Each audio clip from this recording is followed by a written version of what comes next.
Wilcox, is all your tent there? No, sir, Judkins isn't. That boy is the most infernal nuisance ever invented. Where do you suppose he is? Sir, I shouldn't wonder if he'd gone to the Wailing Well.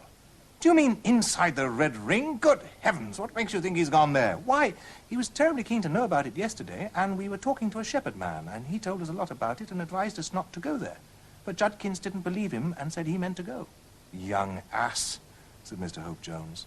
Did he take anything with him? Yes, I think he took some rope and a can. We did tell him he'd be a fool to go. Little brute. What the deuce does he mean by pinching stores like that? Well, come along, you three. We must go after him. Why can't people keep the simplest orders?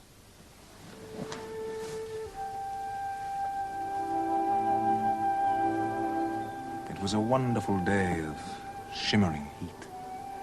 The sea looked like a floor of metal. There was no breath of wind. They were all exhausted when they got to the top and flung themselves down on the hot grass. Below them, the well inside the clump of bent and gnarled Scotch firs was plainly visible, and so were the 4 tracks, winding about among the thorns and rough growth. Nothing to be seen of them yet, said Mr. Hope Jones. But we must keep a sharp lookout. I thought I saw the bushes stir down there. Yes, said Wilcox, so did I. Look, no, that can't be him. It's somebody, though, putting their head up, isn't it? I thought it was, but I'm not sure. Silence for a moment. Then, that's him, sure enough, said Wilcox. Getting over the hedge on the far side, don't you see? With a shiny thing, that's the can you said he had. Yes, it's him. And he's making straight for the trees, said Wilfrid. At this moment, Algernon, who had been staring with all his might, broke into a scream. What's on that track? On all 4s. Oh, it's the woman. Oh, don't let me look at her. Don't let it happen. And he rolled over, clutching at the grass and trying to bury his head in it.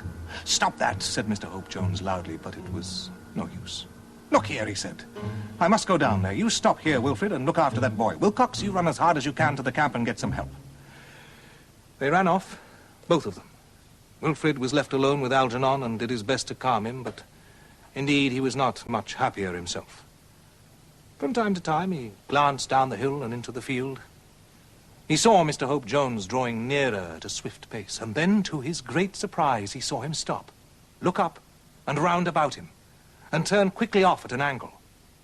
What could be the reason? He looked at the field, and there he saw a terrible figure. Something in ragged black with whitish patches breaking out of it. The head perched on a long, thin neck, half hidden by a shapeless sort of blackened sunbonnet.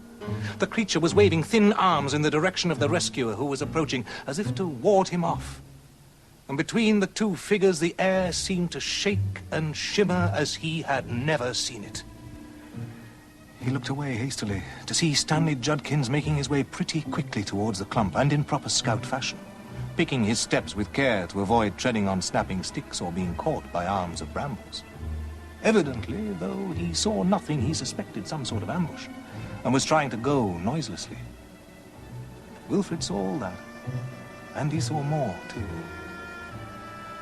With a sudden and dreadful sinking of the heart, he caught sight of someone among the trees waiting, and again of someone, another, of the hideous black figures, working slowly along the track from another part of the field, looking from side to side as the shepherd had described it. Worst of all, he saw a 4th, unmistakably a man this time, rising out of the bushes a few yards behind the wretched Stanley, and painfully, as it seemed, crawling into the track. On all sides, the miserable victim was cut off.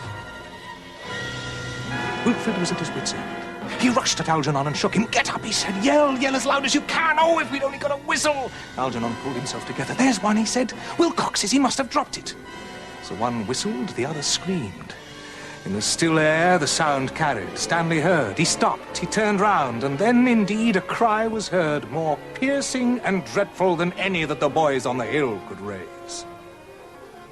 It was too late. The crouched figure behind Stanley sprang at him and caught him about the waist. Stanley struck with his can, the only weapon he had. The rim of a broken black hat fell off the creature's head and showed a white skull with stains that might be wisps of hair. By this time, one of the women had reached the pair and was pulling at the rope that was coiled about Stanley's neck. Between them, they overpowered him in a moment. The awful screaming ceased, and then the 3 passed within the circle of the clump of firs. it for a moment. It seemed as if rescue might come. Mr. Hope Jones had scrambled over the hedge and was plunging through the bushes. At the same time, the boys glanced behind them and saw a troop of figures coming over the top of the next down. The rescuers from the camp had arrived. A few hasty words and all were dashing down the hill. They had just entered the field when they met Mr. Hope Jones. Over his shoulder hung the corpse of Stanley Judkins. He'd cut it from the branch to which he found it hanging, waving to and fro. There was not a drop of blood in the body. On the following day, Mr. Hope Jones sallied forth with an axe, and with the expressed intention of cutting down every tree in the clump and of burning every bush in the field. He returned with a nasty cut in his leg and a broken axe helve. Not a spark of fire could he light, and on no single tree could he make the least impression. I have heard that the present population of the Wailing well field consists of 3 women, a man, and a boy. Such is the story of the career of Stanley Judkins, and of a portion of the career of Arthur Wilcox. It has, I believe, never been told before. If it has a moral, that moral is, I trust, obvious. If it has none, I do not well know how to help.